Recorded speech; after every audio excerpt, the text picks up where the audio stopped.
Dyma'r eildro i'r tîmau gwrdd y tymor hwn. Un i ddim, oedd i'r Flint a'r Gair Castell. Dyma Franklin yn troi ac yn ergydio, mae'n ergyd dda gan Harry Franklin. Wel, dyna'r ergyd gyntaf am gôl gan Aberystwyth, a taran o ergyd oedd hi hefyd. Na Rushton yn gwneud yn dda i'w harbed hi. I ganol y gôl a'r peniad gan Michael Wilde. Wel, bara menyn i brif sgoriwr uwch gyngrair Cymru, byddech chi'n meddwl. Siawns dda iawn yn enwedig o ansawdd Michael Wilde. Fi'n credu dylse fe fod yn sgorio fan hyn.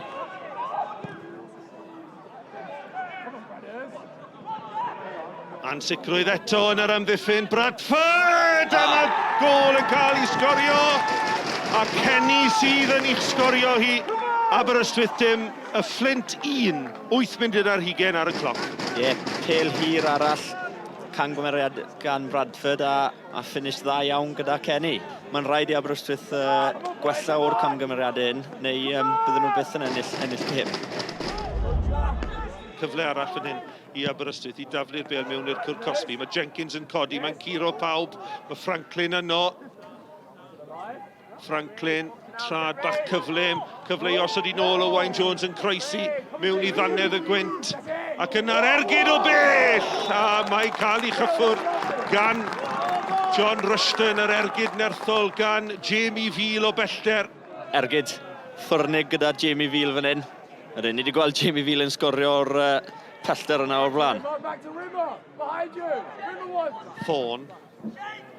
Thorn, a'r peniad gan Jenkins, mae'n rhydd yn y Cwr Cosby. Owain Jones ar ergyd trod chwith, a Rushton yn arbed yn wych. Digwyddiad gore i Aberystwyth yn yr ail harner. Cyfnod dda iawn i Aberystwyth ar y funud. 2 ergyd o fewn munud, a'r ddwy yn dod yn agos iawn. Rimmer tuag at Jenkins. Rushton yn dod dro hwn ac yn methu'r bêl. A'r bêl i mewn. Mae Bradford wedi sgorio. Wel, allan o ddim byd, mae Louis Bradford wedi dod ag Aberystwyth yn gyfartal. Ie, camgymeriad gyda Rushton fan hyn, ond chwarae teg i Bradford yn lobo Kai Edwards fi'n credu oedd ar y llinell yn mynd dros i benne a mewn i'r rhwyd gol gwych gan Bradford. Dwi'n credu rhyw fath o ergyd o beithiol oedd hi, fe nath hi ddal lan yn y gwynt, a Edwards yn edrych ac yn edrych, ond yn ei methu hi. Aber nôl yn y gêm. 65 o funudau i chwarae. Mae'n 1-1. Michael Wilde i lwybr Kenny, cyfle fan hyn i Kenny! A mae Kenny yn claddu ail o'r gêm. Kenny yn cadw i ben ac yn curo Zabre yn y gôl. Ie, chwarae gwych gan Michael Wilde fyna, yn cydnabod bod Jack Kenny yn mynd i rhedeg tu ôl yr amddiffyn, a Jack Kenny'n cadw i ben ac finish dda iawn yn y diwedd. Agorodd yr amddiffyn fel y môr coch. Do. Franklin! Dyna chi ergyd wych mewn i ddannedd y gwynt, a Rushton yn taflu hunan i'r chwith ac yn arbed mantais y Flint. Franklin unwaith eto yn dangos beth mae'n gallu gwneud. Mynd heibio Weaver yn rhwydd fyna ac arbediad campus gan Rushton. Veal yn mynd y Cwr Cosby. Franklin! Mae'n taro'r bar! Peniad ar draws gan Jones a'r bêl yn cael ei chlirio. Wel, o'n i'n meddwl bod Franklin yn anghywir yn mynd am yr ergyd yna. Oedd yr ongl yn lower i dyn, ond fe darodd e'r bar. Franklin yn anlwcus, Mael.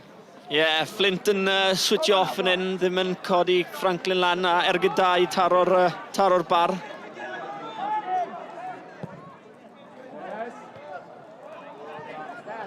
Wal o wyrdd golau yn barod am y croesiad. Veal, Rushton yn galw.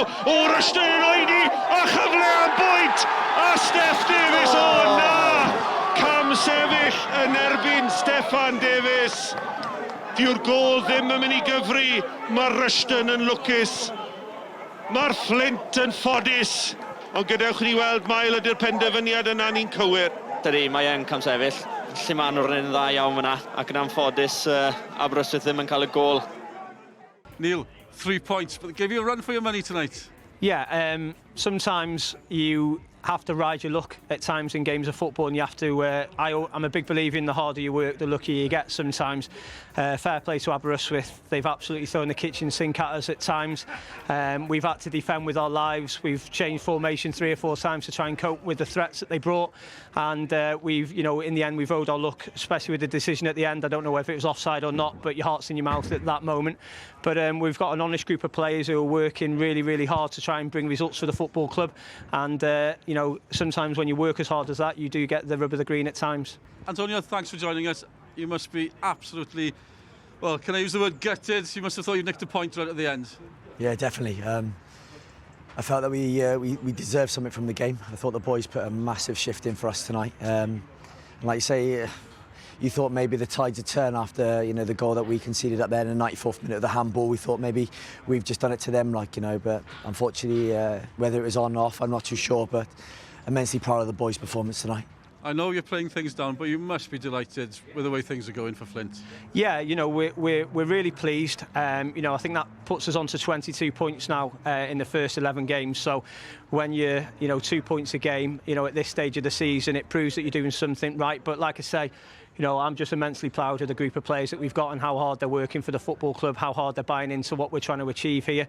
And if we keep our feet on the ground and keep doing that each week, long may it continue.